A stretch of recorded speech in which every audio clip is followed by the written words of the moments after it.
William Ross, December 20, 1824 to March 17, 1912, was a Canadian politician. Born in Boularderie, Nova Scotia, the son of John Ross, a Scottish immigrant, and Robina Mackenzie, Ross was a merchant and shipbuilder.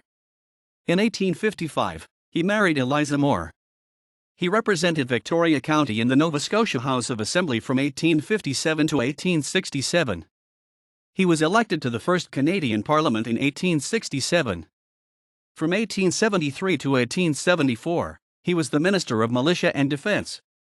Ross resigned his seat in the House of Commons in 1874 after he was named Customs Collector for Halifax and served until 1888. Ross also served as a lieutenant colonel in the Cape Breton Militia. In 1905, he was summoned to the Senate of Canada representing the senatorial division of Victoria, Nova Scotia. A Liberal, he served until his death in 1912.